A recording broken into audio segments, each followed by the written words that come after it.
आपने बरगद के वृक्ष को देखा है? जितना विशाल उतना दृढ़।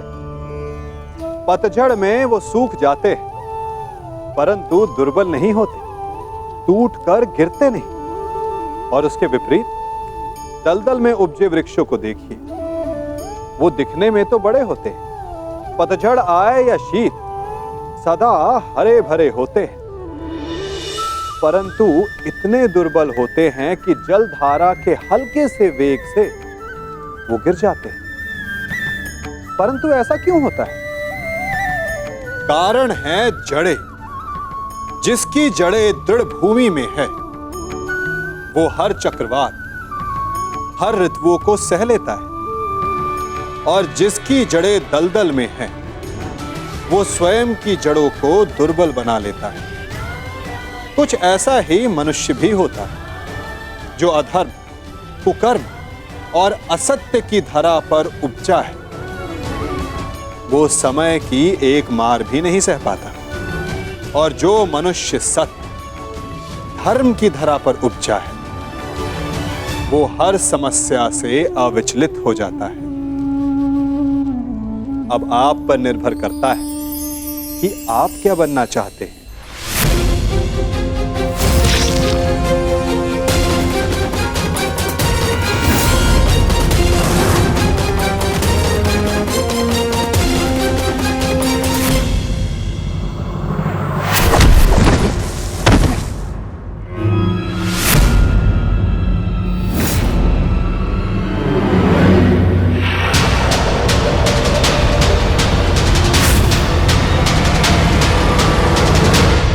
अश्वत्थामा, ये क्या कर दिया तुमने? धृष्टद्युम्न!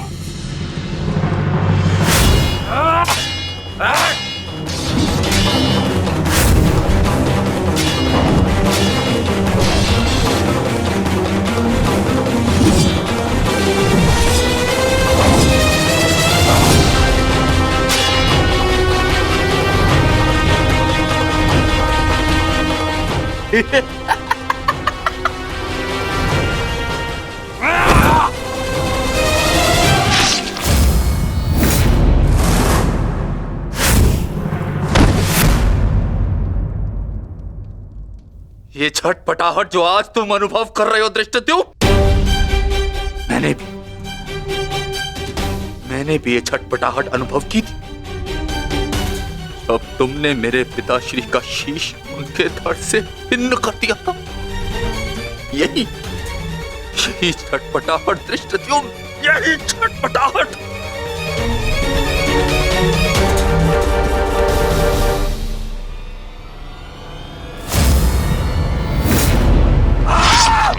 धृष्टद्युम्न, बताओ।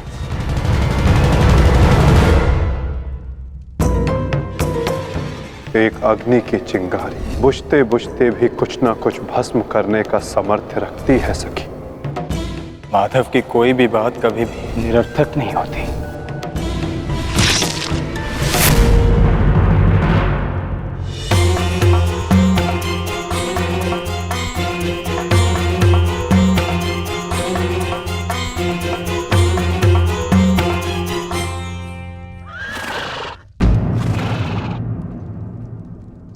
कौन है वहां?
तो पांचाली का स्वर है।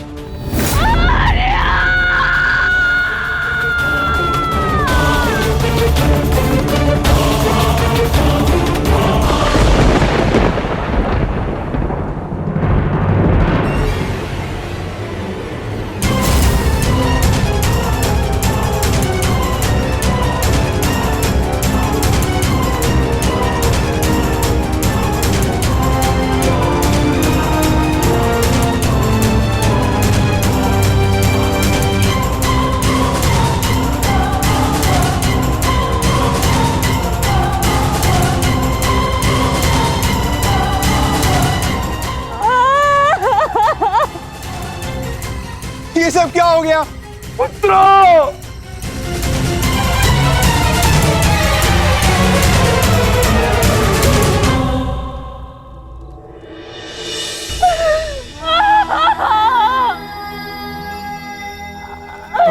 आपने कहा था कि हमारी कोई मृत्यु नहीं होगी, तो क्या है ये सब?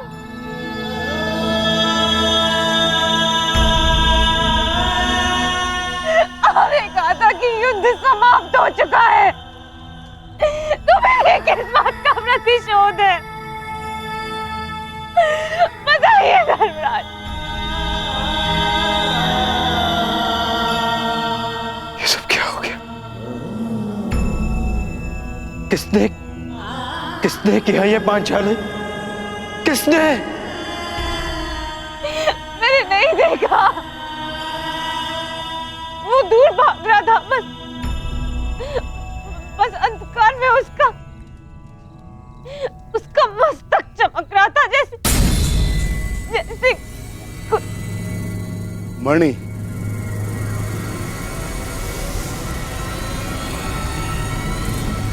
अश्वत्थामा!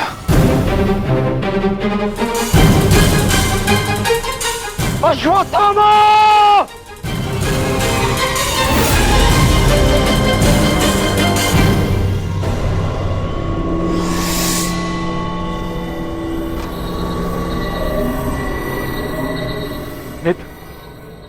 मित्र, हमारा प्रतिशोध पूर्ण हुआ मित्र।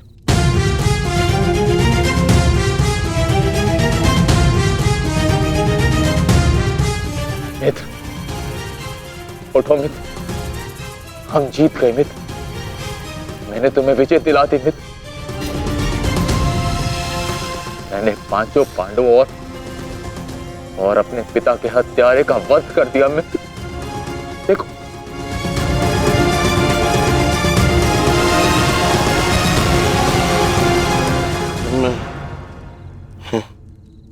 मैं उनका शीश देखना चाहता हूँ।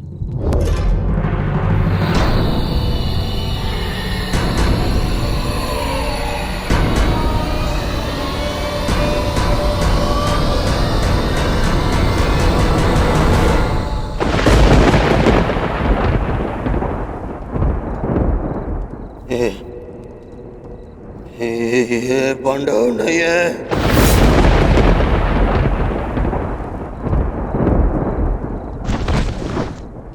ये क्या किया मूर्ख? ये क्या कर दिया तुमने? ये पांडव नहीं है, ये पांडवों के पुत्र हैं। ये तुमने क्या कर दिया अश्वत्थामा? मेरे कुल को जल चढ़ाने वाला भी कोई शेष नहीं छोड़ा तुमने अश्वत्थामा।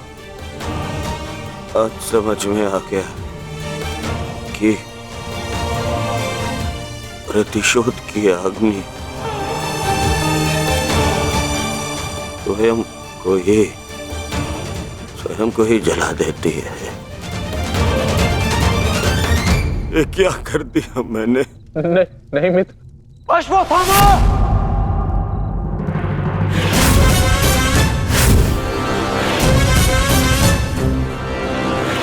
ये तुम्हारा निर्णय था अश्वत्थामा। मेरे लिए तो युद्ध समाप्त हो गया था। अब इस संकट को तुम ही झेलो।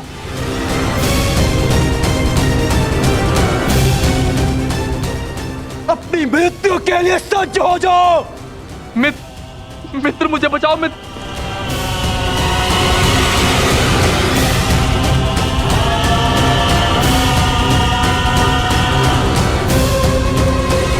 अश्वत्थामा!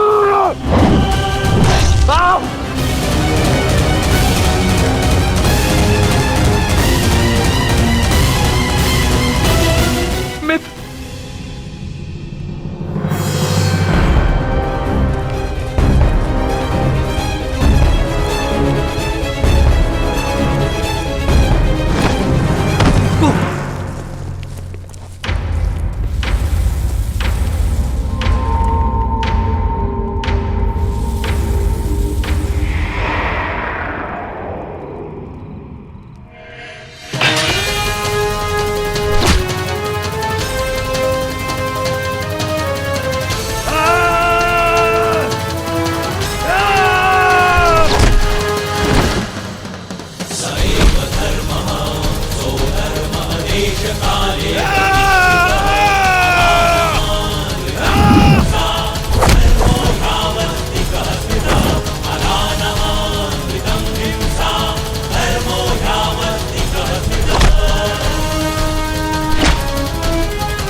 पांडवों, सब साथ में प्रहार करते हो?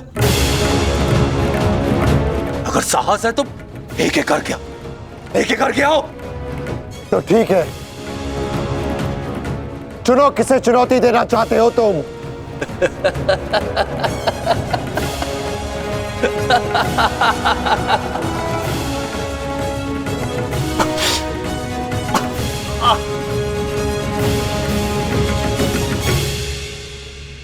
मैं धनुर्धारी हूं, इसलिए धनुर्धारी अर्जुन को चुनौती देता हूं।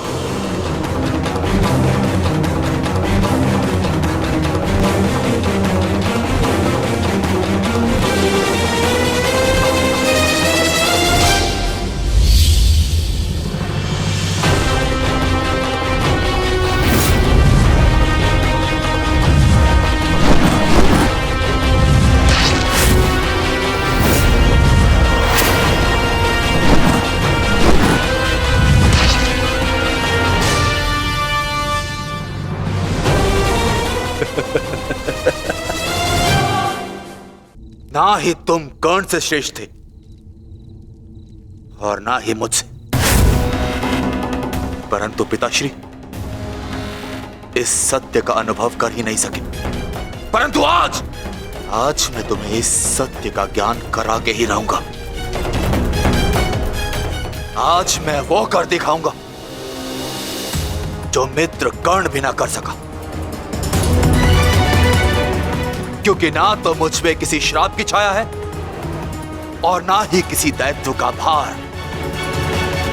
मेरा केवल एक ही उद्देश्य है, प्रतिशोध। प्रतिशोध।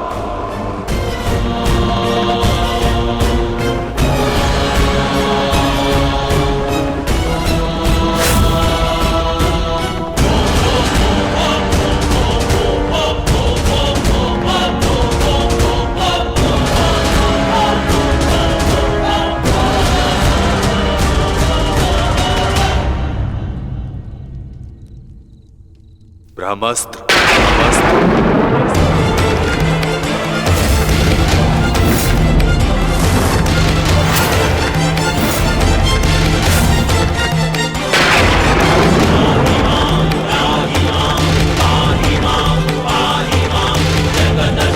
प्रलय विश्व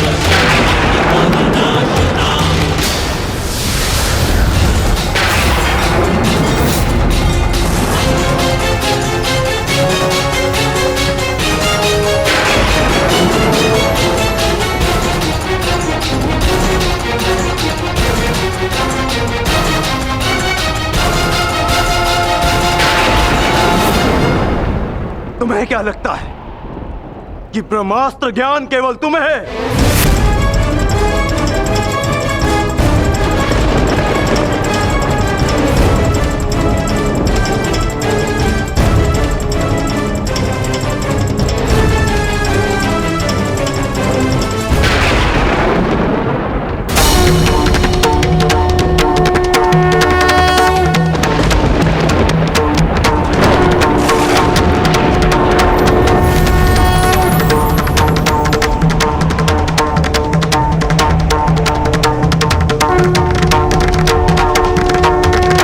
ठहरो पार्थ।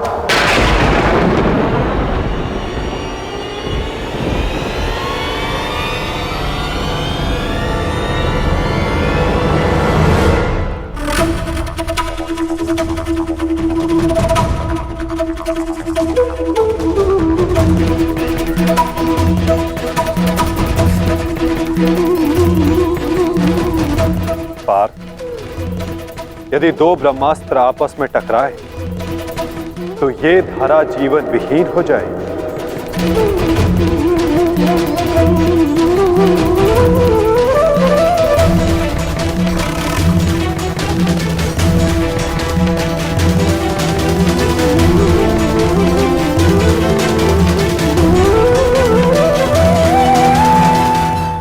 इस युद्ध का आरंभ धर्म स्थापना के लिए हुआ था पार्थ, सृष्टि के नाश के लिए नहीं। अपना ब्रह्मास्त्र वापस ले लो पार्थ।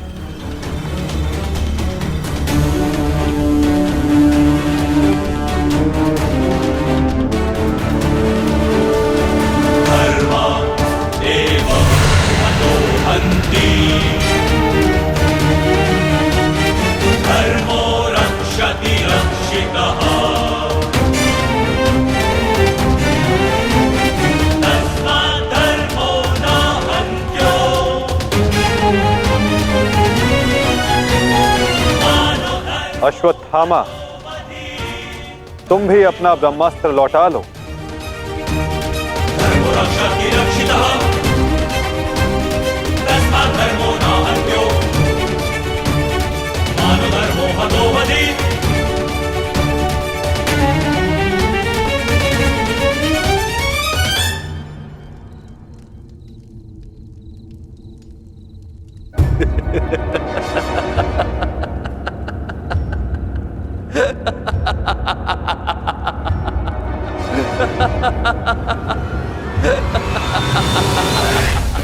मुझे लगता था कि मेरे पिताश्री सबसे अधिक प्रेम मुझसे करते, अपने पुत्र से, परंतु नहीं। इसी क्षण ये ज्ञात हुआ कि वो अधिक प्रेम इस अर्जुन से करते।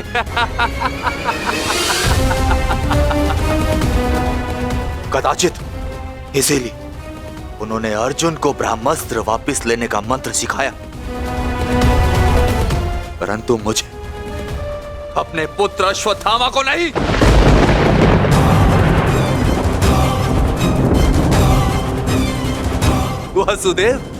वासुदेव, मुझे ब्रह्मास्त्र वापस लौटाने का मंत्र नहीं आता। नहीं आता।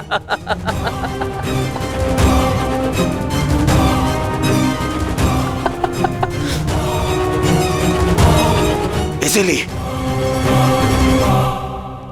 अब मुझे इस ब्रह्मास्त्र का संधान करना ही होगा। परंतु नियम अनुसार तुम उस पर ब्रह्मास्त्र का संधान नहीं कर सकते जिसने तुम पर से साधा हुआ ब्रह्मास्त्र लौटा लिया हो अश्वत्थामा। अब तुम इस अस्त्र का संधान अर्जुन पर नहीं कर सकते अश्वत्थामा। तुम्हें इसका संधान अब किसी और दिशा में करना होगा।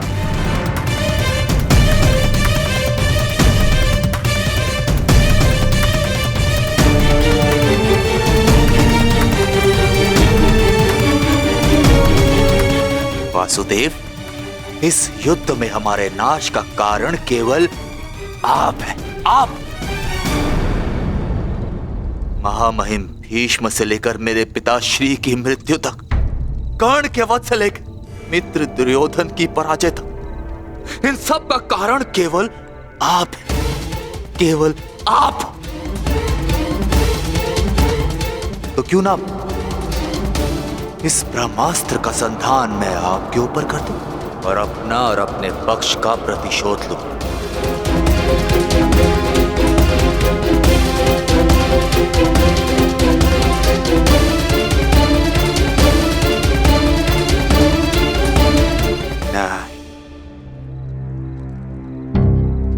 नहीं वासुदेव, नहीं। एक साधारण से ग्वाले पर मैं अगर ब्रह्मास्त्र का संधान करूंगा तो ये ब्रह्मास्त्र का अपमान होगा। वासुदेव, तुम्हें तो इस महाविनाश की ग्लानि से ही मर जाना चाहिए। तुम पर संधान करने से क्या लाभ?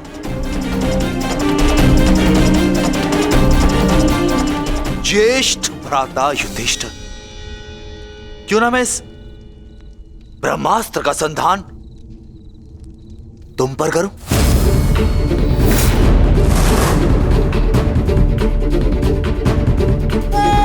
क्योंकि राजा समाप्त, अर्थात युद्ध समाप्त। इस एक अस्त्र से मैं इस युद्ध का परिणाम बदल सकता हूं। तुम्हारे प्राण लेकर भ्राताश्री, परंतु नहीं, क्योंकि जिस मित्र दुर्योधन के लिए हमने ये युद्ध लड़ा वो अपने जीवन का युद्ध हार चुका है। इसीलिए इस युद्ध और इस विजय का कोई अर्थ ही नहीं है। भ्राता भीम, गदाधारी भीम, क्यों ना इस ब्रह्मास्त्र से मैं तुम्हारा संहार कर दूं? क्योंकि तुमने मेरे पिता के साथ छल किया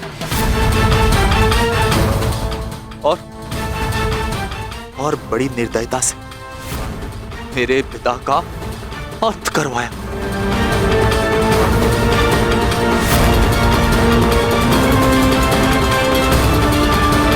परंतु नहीं। बताइए वासुदेव कि मैं इस ब्रह्मास्त्र का संधान किस पर करूं? उत्तर दीजिए वासुदेव, उत्तर दीजिए।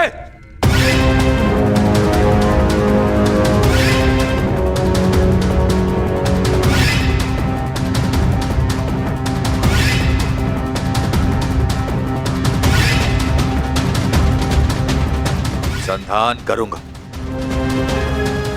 परंतु उस पर जिस पर संधान करने से मेरा वचन पूरा होगा, जो मैंने अपने मित्र दुर्योधन और अपने पिता की जल्दी देह के समक्ष दिया कि मैं पांडवों के संपूर्ण वंश का विनाश करूंगा।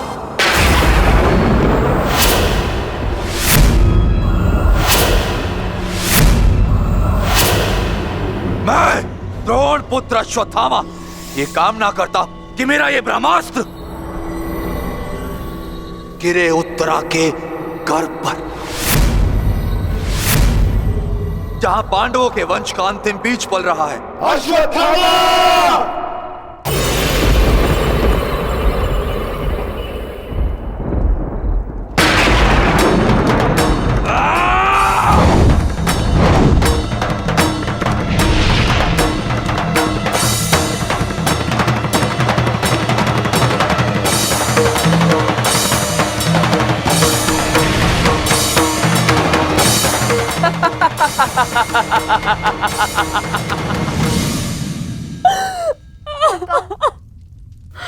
तो सब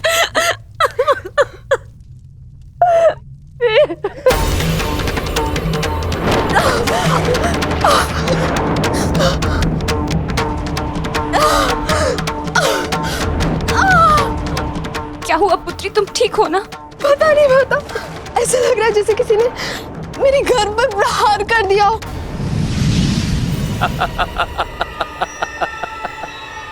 पांडवों के वंश का विनाश। अश्वत्थामा! ठहरो पांडवों, आज तुमने एक ब्राह्मण होने का धर्म त्याग दिया है अश्वत्थामा। अपने इस दुष्कर्म के कारण आज तुम ब्राह्मण नहीं रहे, अपितु एक राक्षस बन गए हो।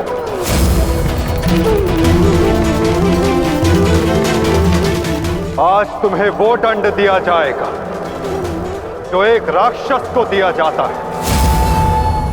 तुम्हें अपने दुष्कर्मों का परिणाम भुगतना होगा अश्वत्थामा। परंतु माता, उत्तरा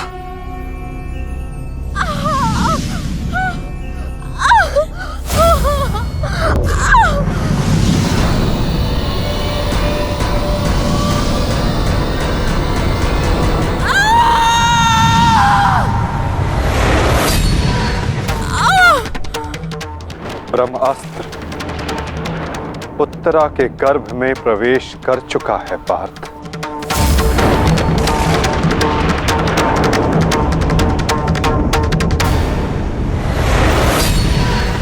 नहीं माता, ब्रह्मास्त्र का प्रहार कभी व्यर्थ नहीं जाता पार्थ। और उत्तरा की कोख में पल रहे नवजीवन के प्राणों पर यदि कोई संकट आया तो ये संकट केवल उसके प्राणों पर नहीं, उसके भविष्य पर नहीं, अपितु समस्त संसार के भविष्य पर आएगा पार्थ।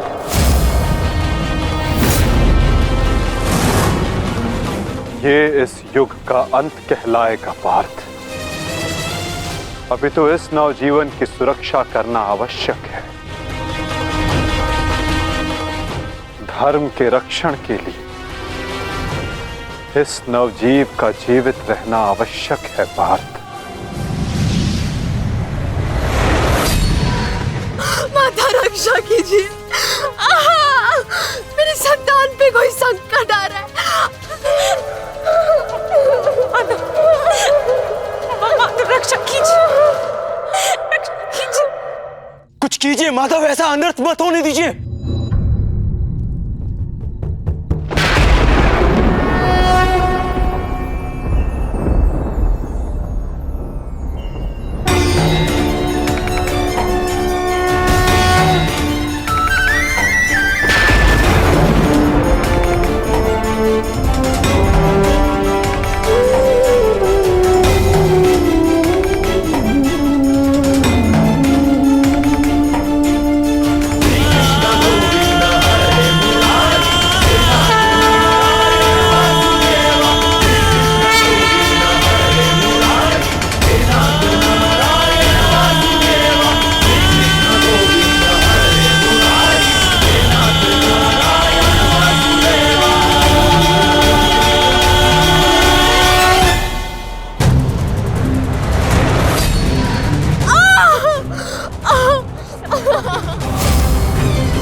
भी ये बालक सुरक्षित है।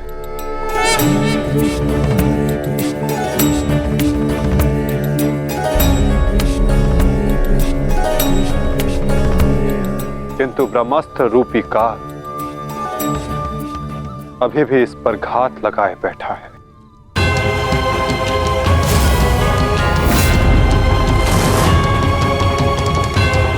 इसलिए मैं स्वयं इस बालक की सुरक्षा और इसका मार्गदर्शन करूंगा।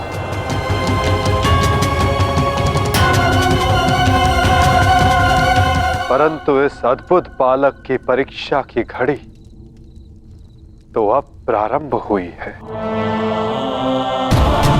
एक योद्धा की भांति इस बालक को इस संसार में जन्म लेना होगा,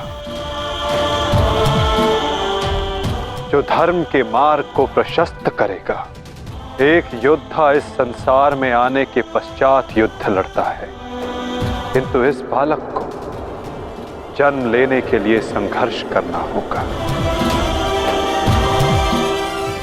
और जीवन की ये परीक्षा इसे स्वयं देनी होगी।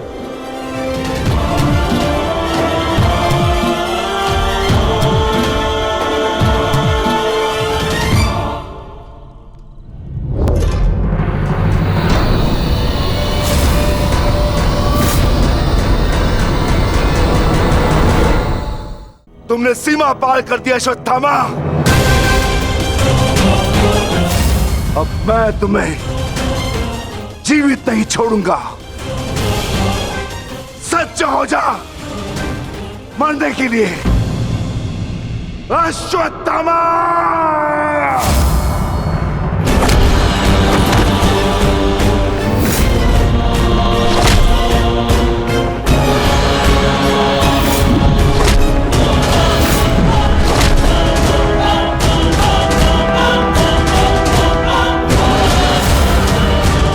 ठहरो विकोदर।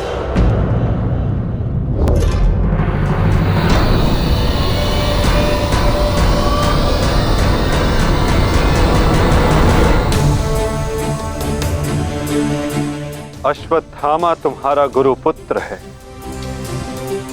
और जन्म से एक ब्राह्मण भी। इसकी हत्या का पाप तुम अपने सर पर ना लो विकोदर।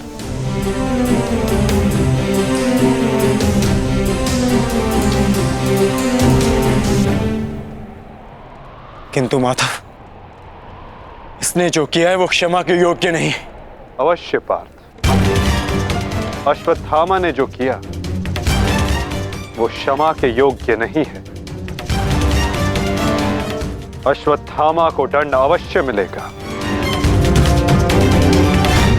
ऐसा दंड कि आने वाला संसार सदा स्मरण रखे कि मूर्खता और खीज में किया गया कर्म सदा विनाशकारी सिद्ध होता है।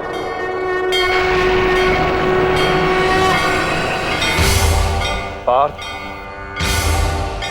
अश्वत्थामा के मस्तक की मणि निकाल।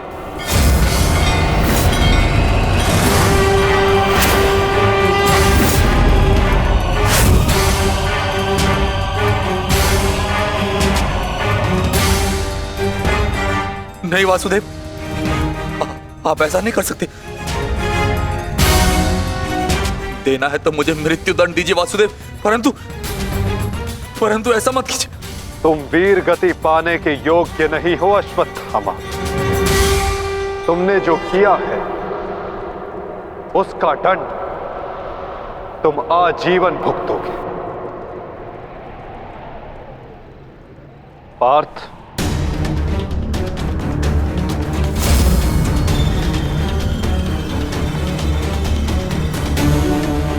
रुक जाओ अर्जुन, मैंने कहा मेरे पास मत आओ, रुक जाओ।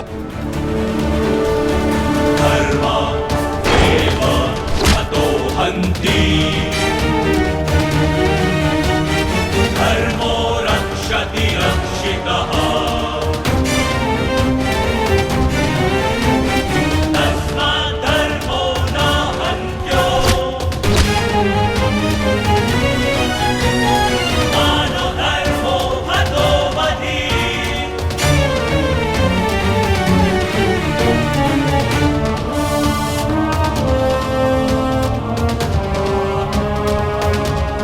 अर्जुन नहीं नहीं अर्जुन धर्मरक्षति रक्षितः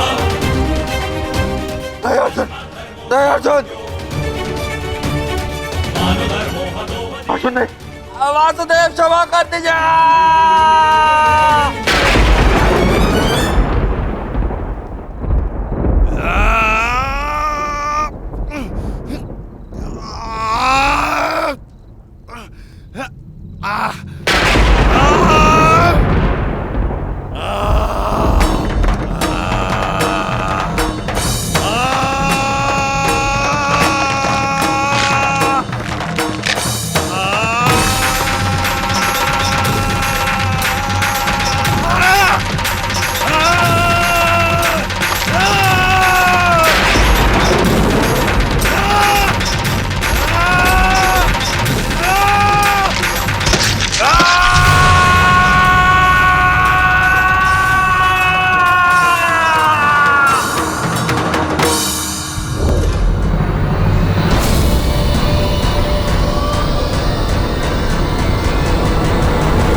मैं तुम्हें श्राप देता हूं अश्वत्थामा, तुम्हारे ये घाव कभी नहीं भरेंगे। तुम चीरकाल तक आजीवन ऐसे सड़ते रहोगे।